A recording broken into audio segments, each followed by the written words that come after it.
and welcome to the Last Looks podcast, a show where we catch up with talented hairstylists and makeup artists in the film and television industry. We'll pick their super creative brains and find out all the good stuff. Join me, your host, Jamie Lee, in finding out what's what in the hair and makeup departments around the world.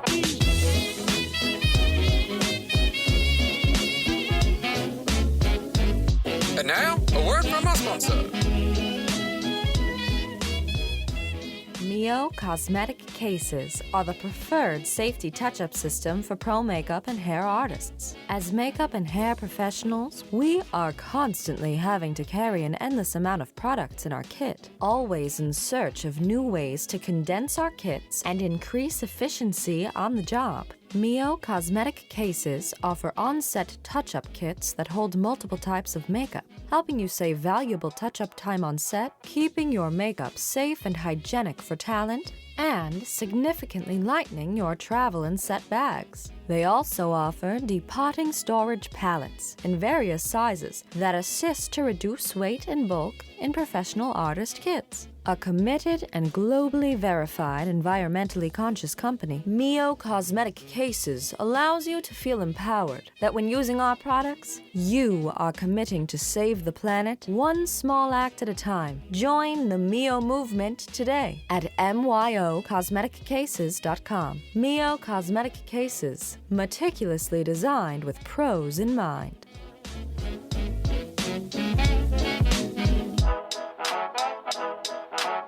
And now, our feature presentation.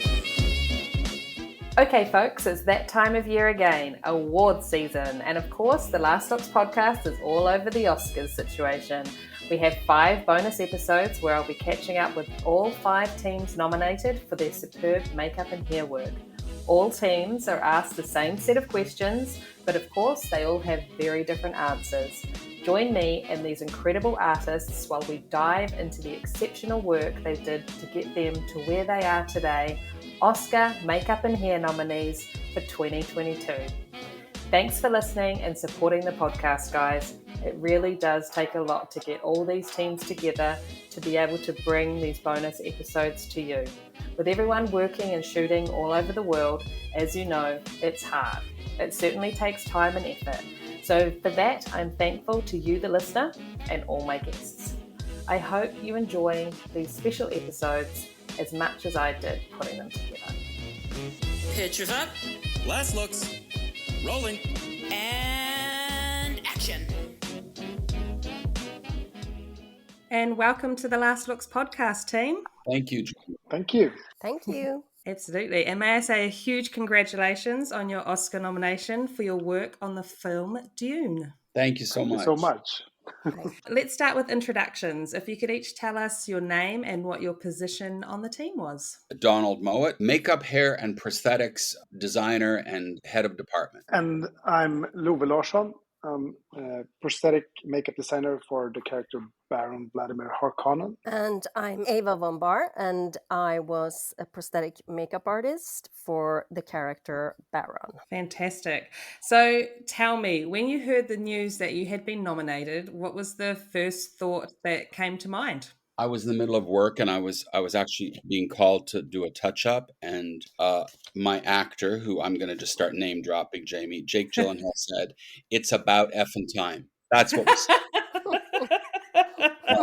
so it was really a kind of a remarkable moment, and I think people were feeling that. We didn't know, did we? We all thought, oh, you never know as you don't, right? You know, Jamie, we've all been doing it a long time, and I think after a while you feel like I've been a bridesmaid a few times. I think you just think it's, you know, we learn to just think of it as not as important as we put a lot of emphasis on it. But in the end, you know, things happen and it's not always about that. It was getting to do the movie was the most important thing, and anything else was kind of gravy. And having the BAFTA the week before was very significant to us, to me. Yeah. I felt. And yes, it was an incredible thing for people to do that with us. I love that you're in the middle of work when you found out. That's great. I couldn't do the job after. It wasn't funny actually, because I really couldn't do the job. I was kind of unable to do what normally we would do very easily. Yeah. So many emotions. So exciting. Well, we were so nervous when they were going to read that. So I was like walking around in the apartment, feeling sort of like crawling out of my skin. And then I said to Luve, we have to do something because this is horrible. And so I said to him, let's pour a huge whiskey each. And then we just did. And my little brother, he called and he said, like, are you drinking in the middle of the day? And I was like, I can't help it because this is just so horrible. And then when we heard the news, it was just such a fantastic feeling. It was just fantastic. And we were just so happy and screaming and shouting, and it was just fantastic. Oh, that's so fun to hear. Yeah, I mean, Eva, she started screaming, so I thought I was married to Linda Blair in The Exorcist. It was a scary moment for all of us, but also a very happy moment. Oh, that's amazing. Now, I would love for you guys to talk me through 3 characters from the film, makeup and hair-wise, from research and development through to daily application. Yeah, I can do that. I can start with the Baron because that was our kind of guy on this project. Yeah. Donald called us, was early 2019, and said he had this project, and it was on the Swedish actor Stellan Skarsgård that we all had worked with on previous productions.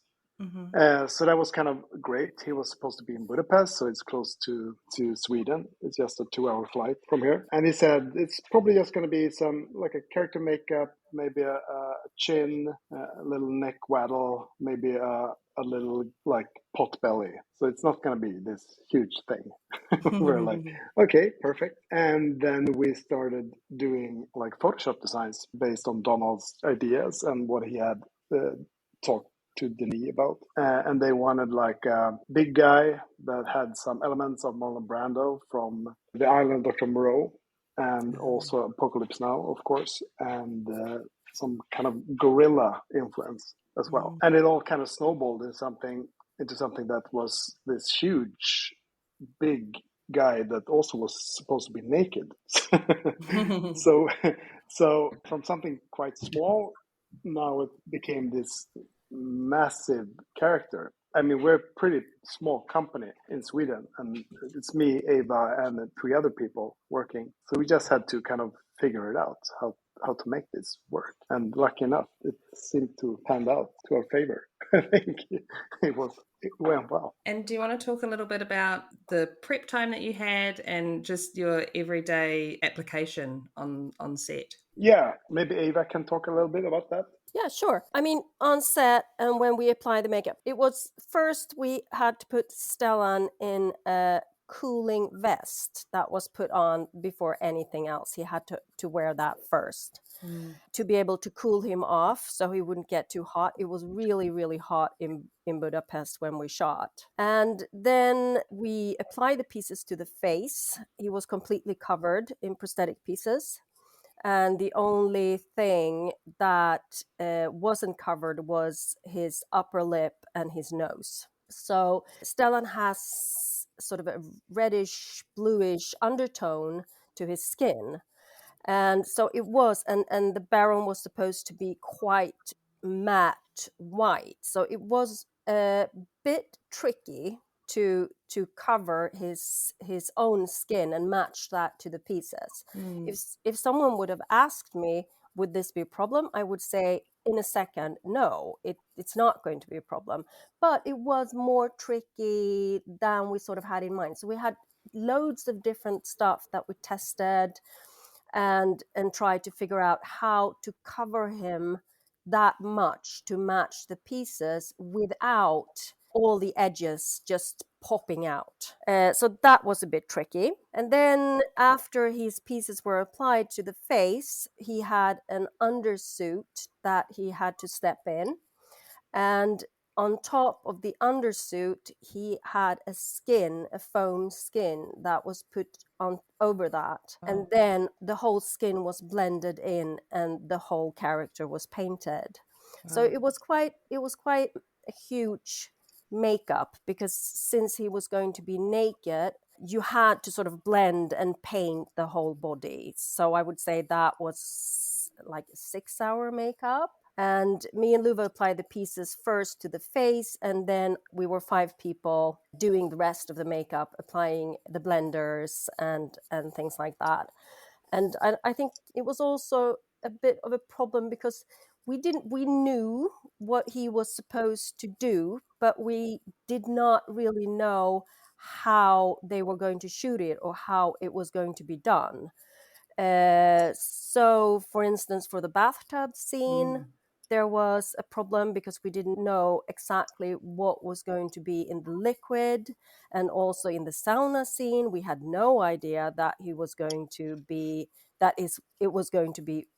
proper moist that was coming out. So there were lots of stuff, everyday problems that you had to solve. So it wasn't like we knew everything when we went from Sweden to Budapest. How are we going to do it? It was like things that you had to figure out while you were on set. And I don't know, Louis, if you have something to add to that. Not really. I mean, the prep time, it was quite a big prep time for this kind of character. It was also a short prep time. It depends how you see it. We had some time prior to when he was going to be on camera because they started in Jordan and had some other things in Budapest before we went into his scene. So we had some time, but we also had to figure out like things like we had to build an oven that took out like half our workshop, I would say, to facilitate the whole Baron body and stuff like that. Things you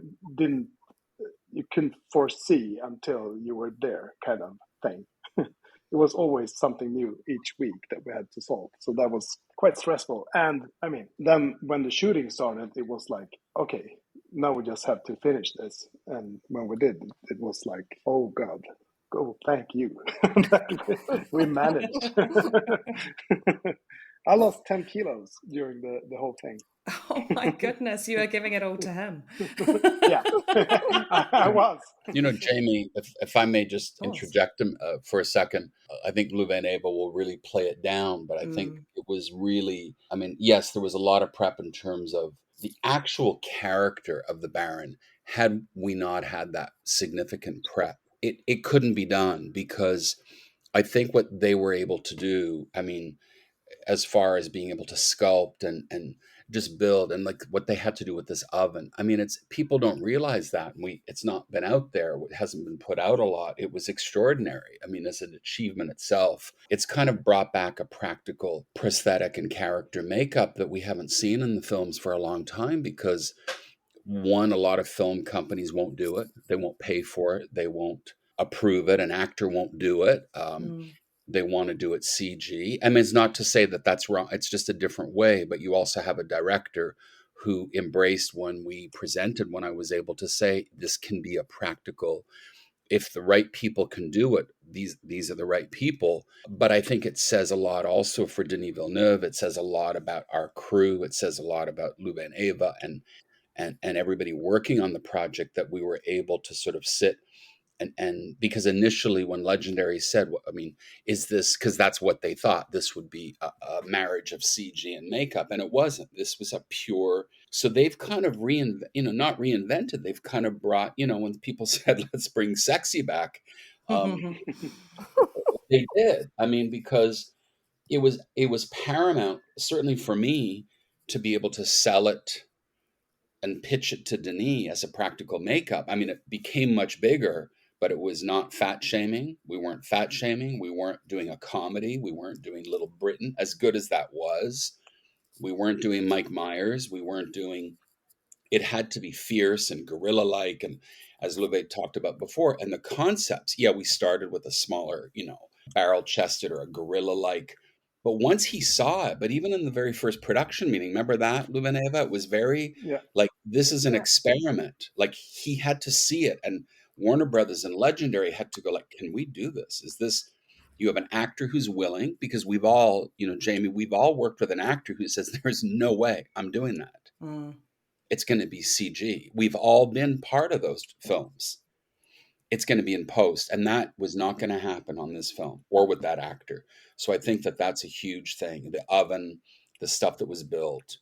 an actor who would go into the shop without, going through 5 agents. I mean, that's a reality of our business now, Yeah. of getting an actor who's going to come in and spend the day in Stockholm and not go through 10 people. I mean, you can barely get someone to come in for a wig fitting, as you know, or can I get your measure? Can you go for a contact lens? It's so difficult now.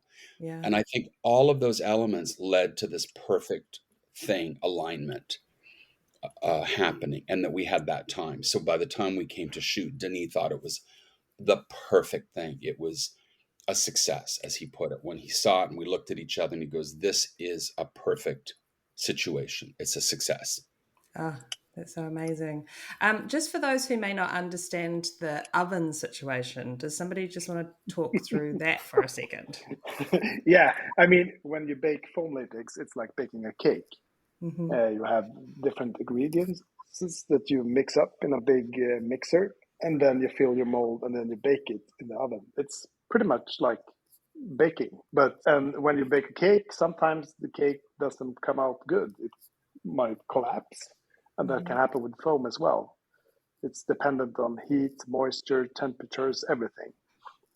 So you kind of have to work around that. And it takes some tries until you get a perfect recipe, and then you can start producing things. But it needs to be baked for like I think we cooked it for 10 hours in quite a low temperatures. The body was in 2 pieces that we kind of glued together with blending pieces. And then all the face, the hands were silicone pieces. I think when we started, it's like every film with him is kind of, we have a sort of, he calls it brainstorming. I think we just met initially for lunch in Santa Monica, just for a couple of hours to sort of eat and sit down and go through what he had as his first script, to talk about each character. Normally what I find with him is we take on, or what I like to take on, are the characters that will be the most complex in terms of what we're dealing with as far as makeup, prosthetics, hair, because we know we're going to have to deal with those and figure it out. So obviously we talked about the Baron right away, Yeah. because the studio were asking, the actor was asking. It was contingent, I guess, on, without telling too many tales out of school, contingent on the actor signing, was my understanding. Whether, so figuring that out.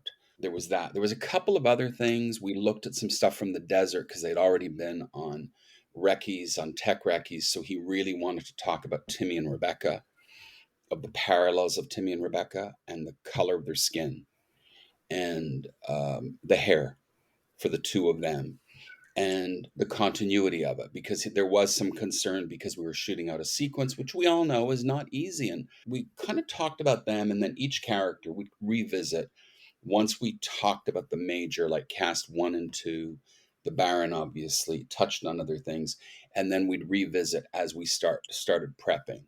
But once I got kind of on the road with the Baron, and he agreed that we would start a kind of process of elimination, and that's kind of how we went. And then getting into the world of like Harkonnen, Sardaukar, Fremen, that was more complicated because it came later. And as you know, you have to kind of line up what your main cast will be, what the direction is going to be with costume and makeup and all the different elements to set the looks for other people. And that didn't happen until I got to Budapest a couple of months later. And we started doing, tests and one-on-ones and meeting crowd and background people, and the actors started arriving. Well, I mean, I think I think for all of us, I mean, we all work at the same thing. So I think we have different approaches. For me, I felt like once I knew the Baron was underway and we were doing, I think Louvain and Eva, we sort of all, like, it was a weekly progress report, wasn't Yeah. it? It Yeah. felt weekly. And that was really good because by the time we were in the weekly progress report and that was underway, Stellan had been in for his life cast. I think that everyone settled. That was underway. I went to do a makeup test on Charlotte Rampling in Paris. That was a very important part of it because even though she was covered, there was a chance she wouldn't be.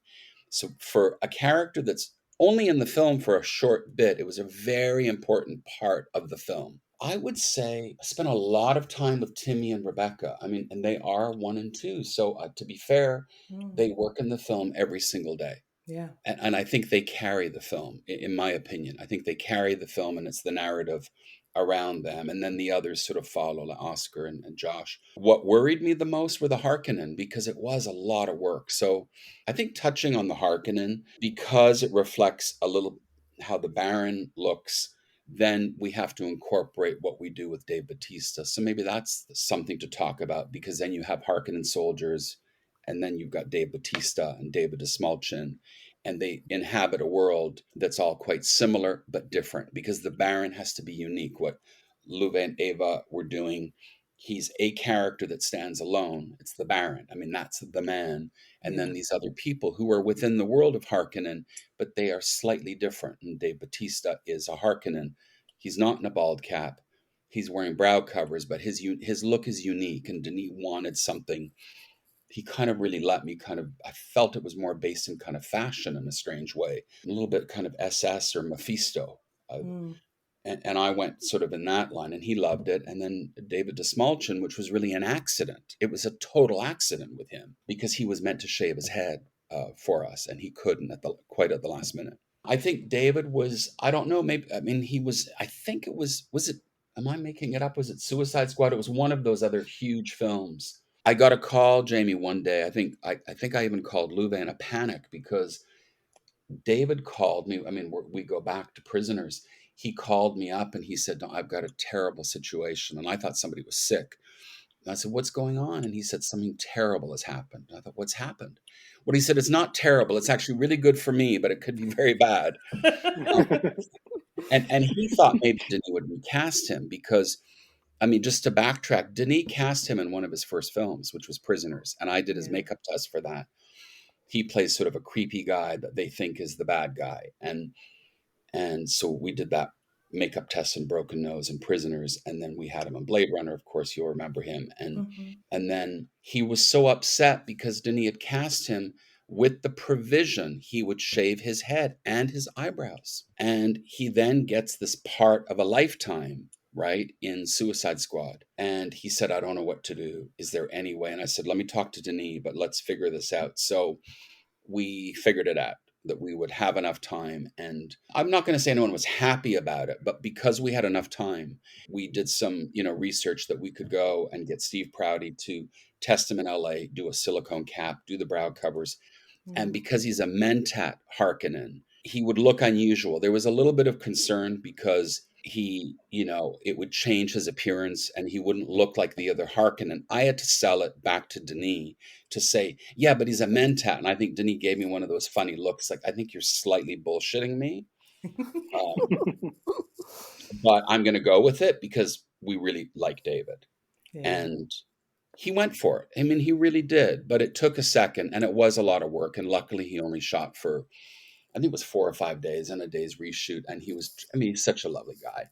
And we were happy to help, and we've all done it. You've had to come up with something. But of course, it couldn't happen too often, or it would have really. And luckily it was months into the schedule. So we were lucky. We had 2 makeup tests in LA and then had a test in Budapest with him. And it was all approved, and it worked really well. That's awesome. On David Desmalchin, we kept him pretty natural and didn't make him sort of alabaster. I really played with that Mentat thing because he has the tattoo.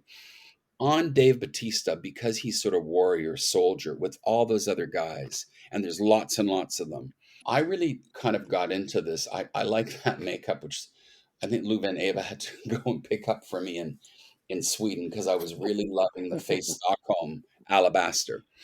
And I was loving it because Denis likes the idea that it's a kind of an alopecia, and that it's sort of beautiful. And I think that Dave Bautista, I guess, being in all those other films where he's so airbrushed and spray painted, that it was more, it just was a base and it looked more painterly. And he sort of loved the look of it with all that leather. And it's sudden, I think there was something about it being alabaster, and it kind of had a gray, pale base to it.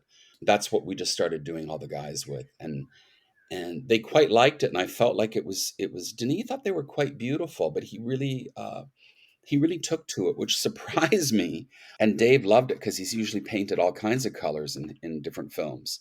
And he said he felt quite handsome and quite unique and different.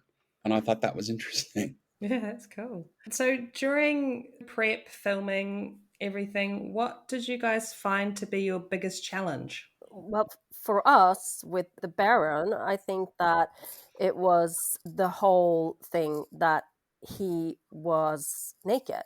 I think that was a challenge, and also when we saw what he was going to be put in the bathtub, it was like oil. I think it was like, was it food oil, Luve, or it was something Yeah, it like was that? some kind of frying oil, Yeah. Yeah, and warm water. and some black or dark pigment that was mixed into Yeah. that. Crayon, black crayon, wasn't it? Yeah, Mhm. and it was, the first thing was that how is he going to be in his makeup in that bathtub? We won't be able to sink him down. That was problem number one. So we did a test with the stunt guy and realized that he's floating, so it doesn't work. What we did is we cut we just used the top, and it was Stellan's own legs in the bathtub, and then we were able to sort of get him down. But the problem was that the the oil attacked the foam, so it took perhaps like 20 to 30 minutes, and then big black marks started to show, and we were like, oh my god, how is this is horrible. What are we going to do? And we tried to sort of put the water on top of his face and see how we can solve it, and we were really like, oh my god.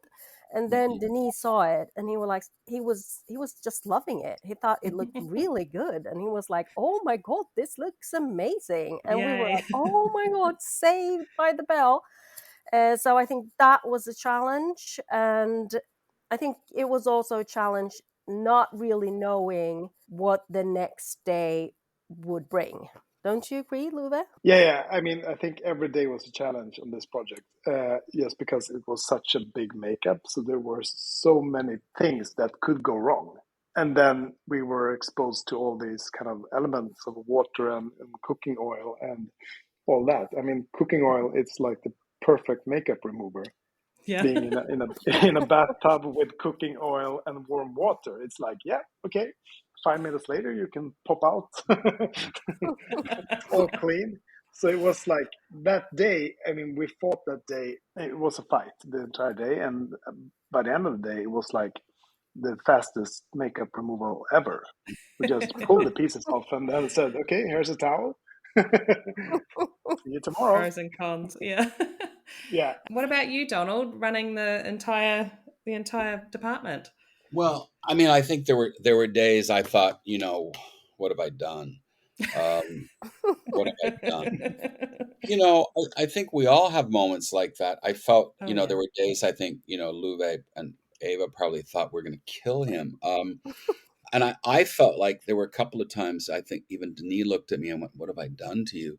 Yeah, there were a couple of days, but I actually loved it. I felt like I had to kind of maneuver a couple of things and motivate some people. It was hard. I mean, it wasn't. I would say it's very hard sometimes. Working internationally, trying to get a crew together and get everyone working on the same page. I find that can be very challenging. What I do like though is when you have a vision and you work with the same director and you kind of know what that person wants and what they need to make their film, because in the end it's he's wanted to make this film since he was 13 years old. That's what I'm there to do. And I think when I'm able to find the right people and the perfect collaborators, and this was for me probably in my 35, 36 years doing this, one of my favorite projects, working with all the other department heads and designers, because we're all friends and we like each other, and obviously to have people like Luve and Eva to come on, I mean, it wasn't a chore. Do you know what I mean? It all worked. It made sense.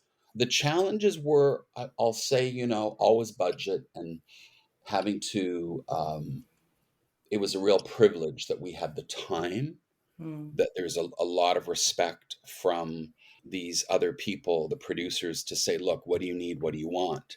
Say, yeah, we need more time. I need pre-calls. They gave that to me. We're doing, a challenge. Okay, challenge. Eyebrow covers. I mean, thousand. I mean, bald caps, finding people. I couldn't get them. I mean, I could not. There was no shop that could, because a lot of things on films, as you know, like things change. Suddenly you need silicone bald caps or whatever you need, is finding, where do you get 100? Where do you get custom? Where do you get them? So I was very lucky. I called in favors. I mean, Mark Coulier made some, and eyebrow covers. I was very lucky. Roland at RB Effects just kept sending them. They just kept doing them for us, and they would change their minds and say, we're going to use 30 Harkonnen. No, we're going to use 60. No, we're going to use 90. And also, because our budget started, it really was a very conservative budget when we started the film. And it exploded because the studio loved the way the film was looking. So we were having to order a lot more. And you're overseas, and you know what that's like. Everything costs more. You're ordering last minute. But that was a challenge for me because I felt very on my own in terms of, getting Todd Masters, RB Effects, Steve Prouty, tattoos, calling a lot of favors in.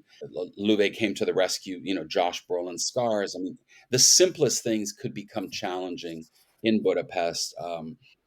Getting Peter Owen or Alex Rouse to make me wigs for reshoots, that kind of thing was challenging. Absolutely. Yeah. And through all these challenges, what are some lessons that have been learnt? Well, I mean, I've always thought simple is very, very difficult, and I really know it now, and I'm not afraid to tell people. I think that it's, I don't know if it was Chanel that said, about this little black dress is just, I really believe it now, because the whole thing with Josh Brolin's scar, which was a big hit and everybody loved it.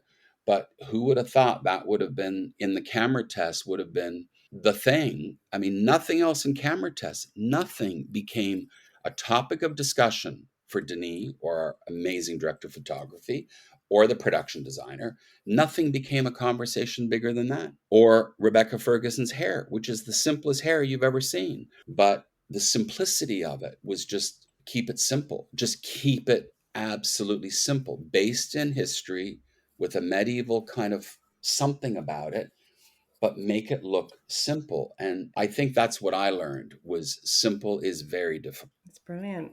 What about you guys? Lessons learned? I'm sure a few, sounds like.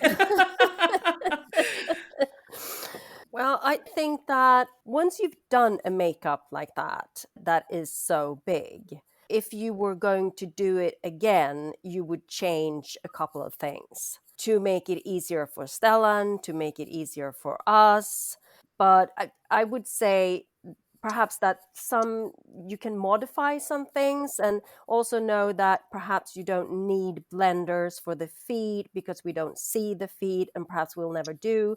But still, it's difficult because you never know. And I think that is also what we learned on this movie, that you never know what will happen. And I bet if we didn't have blenders on the feet, that there will be a close up on the Baron's feet. Yeah. I mean, so I mean that is the thing. You sort of learn, but still you never know. So you always want to be prepared for the worst case scenario. Absolutely. Yeah, I agree. I think we went into this thinking it was some kind of small makeup, and then it became this big makeup. And I think what we learned is to always be prepared for more. So, and I think that's how Donald works as well. You're kind of always prepared to, if you're going to have one bald cap, you kind of get 10 of them because you never know. Things happen, and especially when you're like, if you're abroad, like in Budapest, you can't just call for something and get it next day or the same day. You need to be prepared. I like it. So what do you feel sets your work apart from your fellow nominees? I mean, all the films are so different. It's always hard. I mean, these competitions and contests and things it's very hard because it's apples and oranges, isn't it? The people who end up in that 10 or the Bake Off and all of that, it's incredible. I mean, a lot of people don't get even to the 10, and there's some great work that doesn't go there for all kinds of reasons. And I think the people who go to the 10, incredible, and then even more incredible when you go and become a nominee. And so to be having been on both sides, and these two have been down this road before, I think, look, it's amazing. For me, what I think is something that I've always thought about this business was that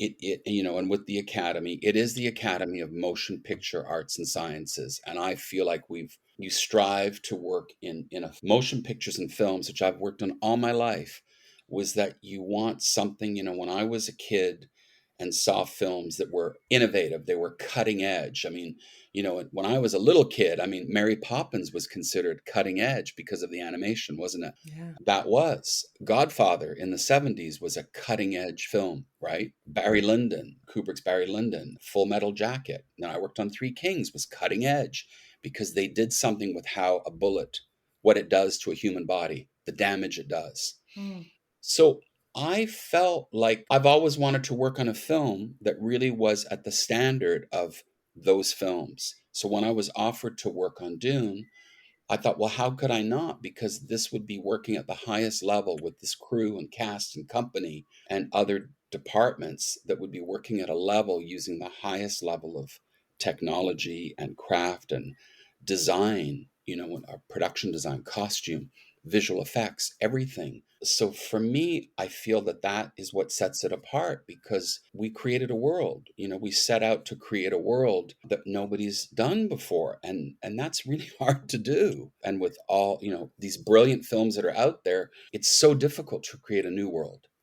And I think that's maybe what sets us apart with still acknowledging the brilliant work of other people. We had something that was really a challenge, and just the Baron itself is something that's almost never been done. And I don't know, I feel it's kind of a different sort of Lawrence of Arabia, or it's in that world, and I feel it is. So yeah, I think it's a very extraordinary experience, and that's it. Very well answered. Do you guys have anything to add to that? I think he said it pretty well. Yeah. Yeah, me too. I think so too. Now, I know that it takes a team, and I'm sure it took a very large team for this job. Did you want to take a moment to give a shout out to those that helped you on the project? Yes. How much time have we got? Go for it, Donald. Okay, so there's a lot, and Jamie, how there's a lot of people, but what I do want to start with, okay, if you can just bear with me. Mm-hmm. A lot of people got credits on the film, and they've been acknowledged, and I've said their names over and over and over again on everything I can, Facebook, Instagram, Twitter, and we know who they are, and it's Joe McNeil and Rocky Faulkner and Cheryl Daniels. And what I was really troubled by, and it was however it happened, sometimes, as Jamie, you run films and HOD, and is that people didn't get credits who did an extraordinary amount of work. Local Budapest crew who came in and did ball caps and brow covers and worked on the background, they did not get screen credits. So they are my top priority. So, there's a whole group of people that we put them in the Artisan on the 706. So everyone's names, if anybody here listening does look at the Artisan, those people, Adam Brandy, very kindly let me add 10 additional names on top of the people who worked with us. And Luva and Eva have always included, Team Stockholm, including people that worked with them exclusively. But contact lens people, the reshoot people, I wanted to also mention because we all have done reshoots on films that are really difficult, and in our particular case, we had actors who cut their hair, changed their beards. Oscar Isaac came back with very little hair and very little beard. And I brought, Peter Dunstall from London and Jutta Russell and Judith from Budapest that came, and, they took on something with me. And of course, Luvaneva came back. But that was a very difficult challenge because we could not have had that scene in the film if we hadn't had Alex Rouse's wig for Oscar that we completely reworked. And it's a big part of the film. That scene would not be in the film without those beard extensions, without that wig. And that was part of our additional photography. And of course, they're not screen credited, and they were there for a couple of days. But Jamie, how difficult that is to recreate. So for me, they contributed a great deal to the film because we were able to use that stuff. And so there were a lot of people, and from all over. crew from Canada, from UK, the US, people who came out and helped us, very short notice, and then reshoot crew. It was 11 days. Awesome. Love it. You guys want to add to your shout outs? Anybody? Thinking, No? who's gonna? You're like, Donald said it all. No. No, I mean, we would like to thank Matthias Tobiasson, Oscar Wallroth, who worked the hardest with us. And then we had Hannah Holm on set with us, or helping out with the whole thing, one of us 5. And then we had David Marty and Montse Ribe, who helped sculpting the body with us in Stockholm. Amazing artist from Spain. Incredible. Yeah, that was our core team that worked really, really hard. Thank you to them. Yes. Okay, guys. Well, it has been so wonderful to learn more about what it took to get your work on camera daily, and in turn bring you to this point today, being nominated for an Oscar. So again, congratulations, and thanks for joining me. Thanks, Jamie. Thank you very Thank you so much. Thank you. For links to see more about our guests, go to our Instagram at The Last Looks Podcast or our website, thelastlookspodcast.com. If you want to keep up with new episodes being released, be sure to subscribe through Apple Podcasts, Spotify, Amazon, Google Play, YouTube, or any podcast streaming platform. And remember, if you're enjoying the show, share it. The Last Looks podcast would like to thank Brett Stanley and Sabrina Castro. The song Fun Time by DJ Quads. Thanks for listening. Until next time. That's a wrap, people.